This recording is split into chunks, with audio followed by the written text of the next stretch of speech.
Jaya Radha Madhava Punya Vihari.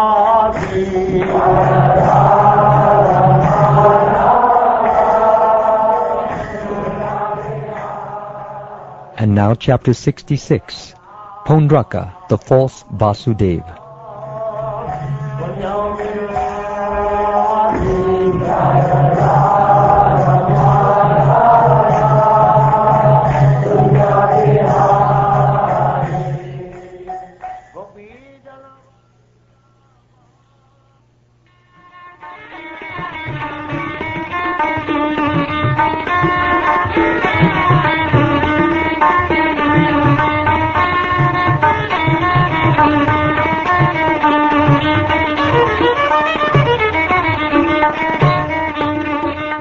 Shukdev Goswami said, O king, while Lord Balaram was away visiting Nanda's village of Vraja, the ruler of Karusha, foolishly thinking, I am the supreme Lord Vasudeva, sent a messenger to Lord Krishna.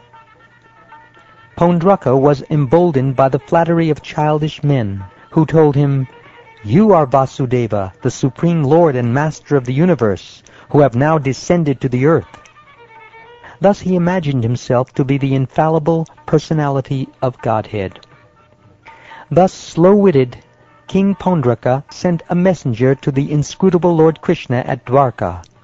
Paundraka was acting just like an unintelligent child whom other children are pretending is a king. Arriving in Dwarka, the messenger found lotus-eyed Krishna in his royal assembly and relayed the king's message to that almighty Lord. On Paundraka's behalf, the messenger said, I am the one and only Lord Vasudeva, and there is no other. It is I who have descended to this world to show mercy to the living beings. Therefore, give up your false name. O Satvata, give up my personal symbols, which out of foolishness you now carry, and come to me for shelter. If you do not, then you must give me battle.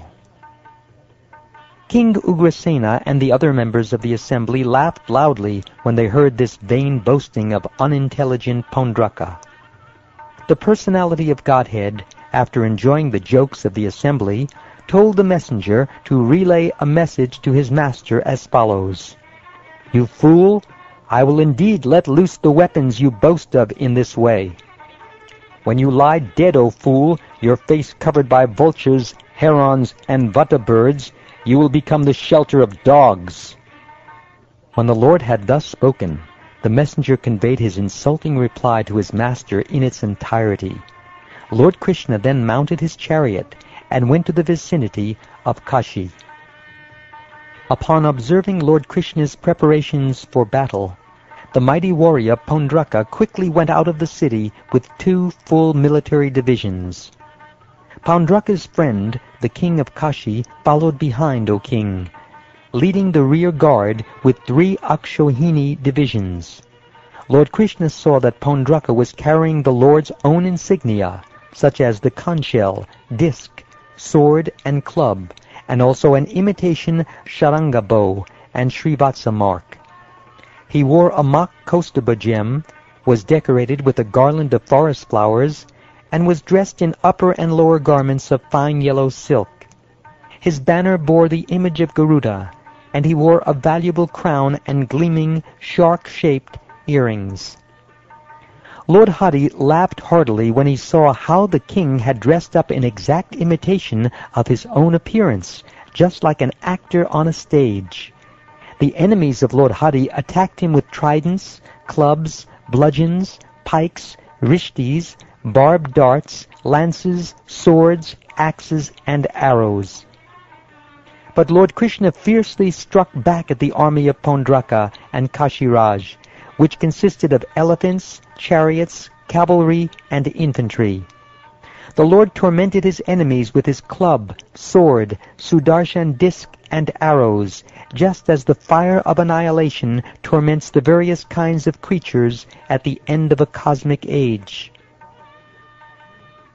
The battlefield, strewn with the dismembered chariots, horses, elephants, humans, mules, and camels that had been cut to pieces by the Lord's disc weapon shone like the gruesome playground of Lord Bhutapati, giving pleasure to the wise. Lord Krishna then addressed Paundraka. "My dear Paundraka, the very weapons you spoke of through your messenger I now release unto you. O fool, now I shall make you renounce my name, which you have falsely assumed, and I will certainly take shelter of you if I do not wish to fight you." Having thus derided Paundraka, Lord Krishna destroyed his chariot with his sharp arrows. The Lord then cut off his head with the Sudarshan disc, just as Lord Indra lops off a mountain peak with his thunderbolt weapon. With his arrows, Lord Krishna similarly severed Kashiraja's head from his body, sending it flying into Kashi city like a lotus flower thrown by the wind. Having thus killed envious Paundraka and his ally, Lord Krishna returned to Dwarka. As he entered the city, the Siddhas of heaven chanted his immortal nectarine glories. By constantly meditating upon the Supreme Lord, Paundraka shattered all his material bonds. Indeed, by imitating Lord Krishna's appearance, O king, he ultimately became Krishna-conscious. Seeing a head decorated with earrings lying at the gate of the royal palace, the people present were puzzled. Some of them asked, "What is this?" And others said, "It is a head, but whose is it?" My dear king, when they recognized it as the head of their king, the Lord of Kashi, his queens, sons, and other relatives, along with the citizens of the city, began to cry pitifully, "Alas, we are killed! O my lord, my lord!" After the king's son, Sudakshana, had performed the obligatory funeral rituals for his father, he resolved within his mind, "Only by killing my father's murderer can I avenge his death." Thus the charitable Sudakshana, together with his priests, began worshipping Lord Maheshvara with great attention. Satisfied by the worship, the powerful Lord Shiva appeared in the sacred precinct of Avimukta and offered Sudakshana his choice of benedictions. The prince chose as his benediction a means to slay his father's killer.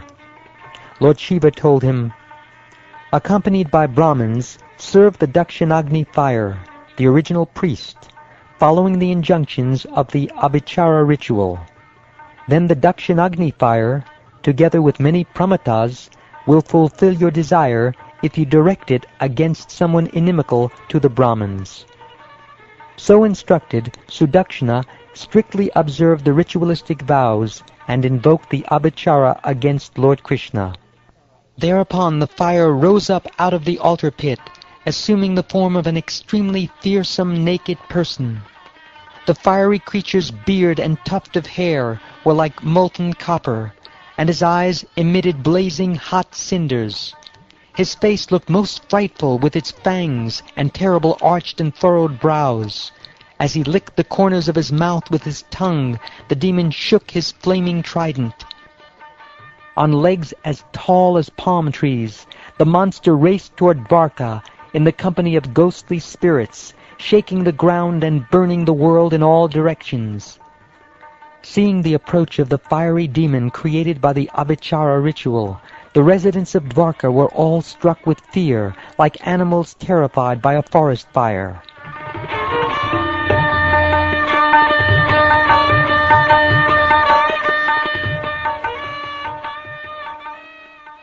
Distraught with fear, the people cried out to the Supreme Personality of Godhead, who was then playing at dice in the royal court, save us, O Lord of the three worlds, from this fire burning up the city." When Lord Krishna heard the people's agitation and saw that even his own men were disturbed, that most worthy giver of shelter simply laughed and told them, "Do not fear, I shall protect you."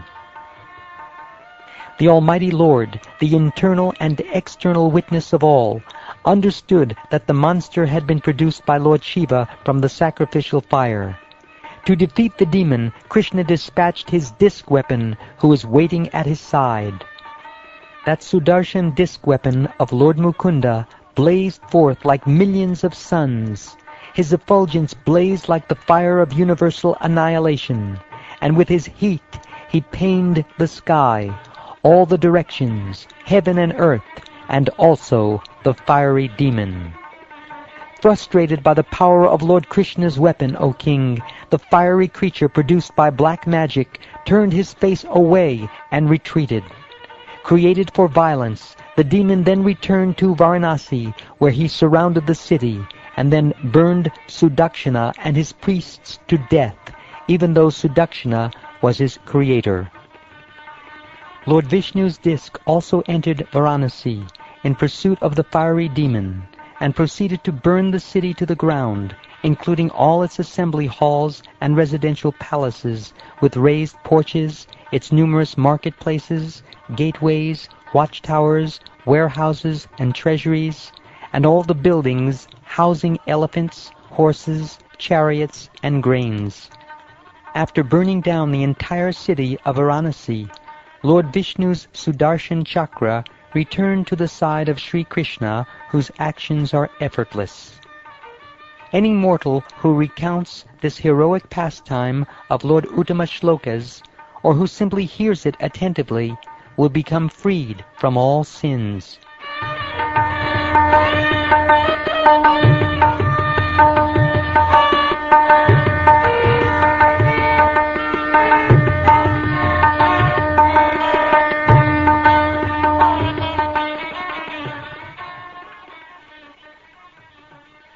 Thus ends the 66th chapter of the 10th canto of the Srimad Bhagavatam, entitled Paundra, the False Vasudeva.